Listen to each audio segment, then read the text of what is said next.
Hi to all my friends who personally know me, and for those who came across this podcast. Welcome back to Tete-A-Tetes, wherein we will be having small talks about life. As some of you may know, I became a part of A.R.M.Y last year. Okay, A.R.M.Y is the name of the fandom of Bangtan Sonyeondan, or commonly known as BTS. If you're interested in knowing more about A.R.M.Y, then you might want to listen. It is because in this episode, we will be trying to straighten some misconceptions about us or A.R.M.Y. I have gathered these misconceptions from some of my friends. The first misconception is that A.R.M.Y is full of cringy fans. This is untrue. At first, I also thought of the same thing. This is the reason why I did not fully reveal that I am already an A.R.M.Y. However, I have been exposed to a good side of A.R.M.Y tweet. Based on my experience, I can say that A.R.M.Ys are not cringy. As a matter of fact, there are a lot of creative fans in this fandom. I follow tons of great video editors on Twitter. Last muster or anniversary, some A.R.M.Ys even composed a wonderful song for BTS and A.R.M.Y. There are also some who do fan arts. There are also those who create handcrafted merch or souvenirs. Lastly, there are accounts that aim to educate A.R.M.Ys about law, mathematics, and science. In short, these people you see on social media who are cringy doesn't define the entire fandom.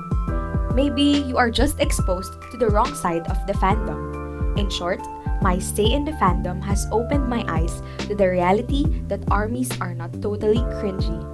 Second misconception is about charts. There are some people who would think that A.R.M.Ys are inorganic or chart manipulators. Well, I have to disagree with this. Recently, one of the big accounts in A.R.M.Y tweet recommended an application wherein we can have streaming parties. It was a great recommendation, especially for those who want to interact with other people while streaming. The aforementioned account also conducted a 12-hour streaming party. As far as I can remember, the participants of the party were around 60,000 to 90,000. This means that there are a lot of people who are really taking the streaming job seriously. Aside from this, the number of attendees in a BTS concert alone could prove that there are a lot of people interested in their music.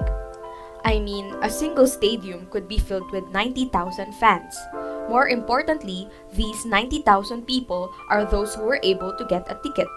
There's a bigger ratio for those who wasn't able to purchase a ticket. In short, this just proves that there are a lot of A.R.M.Ys in the world. This would lead us to the next misconception, which is about the age range of A.R.M.Ys.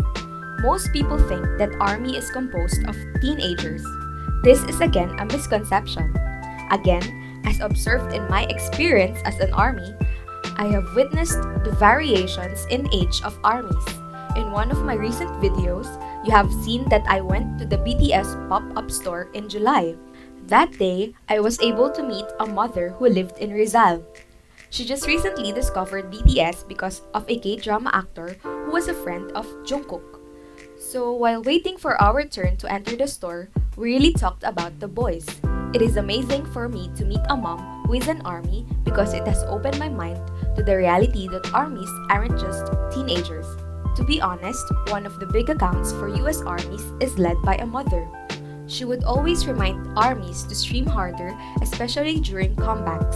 It feels amazing to have people in their 30s, 40s, or even 60s to join this fandom. It is because these people have a sense of authority to them.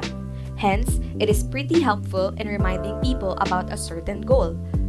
To be honest, those people who really manages streaming are people who are exposed to work environments. Hence, they are very structured. This would now lead us to the next misconception, which is about being disorganized or in Filipino, makalat. Again, I would disagree with this claim. To be honest, it is hard to organize a fandom with almost 38 million people in it. I mean, I'm only just referring to the people who follow BTS in Twitter. However, there is this collective mind that A.R.M.Ys possess.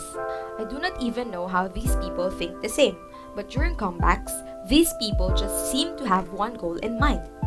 Yes, During normal days, it would seem that we aren't organized because we talk about a lot of things. However, you must see or observe armies during comeback seasons. It is one of the most organized events that I have seen in my entire life. I cannot really explain how the fan bases talk about goals, although you would see that they have common goals, and that is to stream hard for the boys. Moving forward, one of the most common misconceptions about ARMY is being toxic. Yeah, I know this is what most of you would think when you hear the fandom name. To be honest, this is also one of my preconceived ideas about this fandom. This is because I have seen cringy FB posts that would not allow people to use purple hearts unless they are an ARMY. Now, you might also think that every ARMY is toxic because of a recent confession of a celebrity. She has said that ARMYs bashed her for being a BTS fan. Well, allow someone like me who is a common tao but a somewhat dedicated BTS fan to clear the air. Not every ARMY is toxic. I hope you would understand that every fandom has the tendency to attract toxic fans. As much as you want to filter everyone that enters a fandom, you just cannot do that. You do not have the right to dictate to other people what to like or dislike. This is what I have mentioned in one of my previous podcasts. Anyway, I have friends who are not BTS fans. They are a fan of a different boy group, but we are still friends until this moment. We do not also fight over petty things. We even follow each other on our stan accounts. You can live harmoniously if you do not try to put out fire with fire. You just have to admit that every fandom has toxic fans. These fans do not build up the entire fandom. These fans are just a small population in a big fandom. To be honest, ARMYs that I know aren't toxic. In my phase as a blossoming ARMY, I was already exposed to ARMYs doing charity works to honor the birthday of a BTS member. There are also fan bases who helped during the Taal volcano explosion. There are also fans all over the world who would donate in different causes. ARMYs also helped in creating classrooms, baby stations, or even raised awareness about certain crises. ARMY is far from the toxic image that people has perceived about this fandom. If you want more proof about the donations that I am talking about, you could just message me or send me an email and I would gladly show to you the non-toxic side of ARMYs. Last misconception for this episode is about ARMYs being scary. Now, this is somehow related to the aforementioned misconception, but we really need to talk about this as well. ARMYs are not scary people whose only aim is to bash people that are against BTS. Again, these conceptions should not generalize the entire fandom. As a matter of fact, if you would see my timeline in Twitter, then you would see how lovely some ARMYs are. We would often just have simple discourses on what is Jin's best hair color or what animal best represent V. Aside from this, we also have this humorous side. To be honest, we have this collective mindset. We laugh over memes, we share inside jokes, we entertain ourselves over simple things. It is not hard to be friends with ARMYs. You just really have to respect the things that they like. When I say things, it means you just have to respect the boys.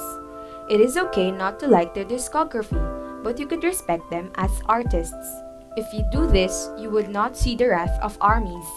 Well, these fandom wars are caused by the disrespect towards the artists that we like.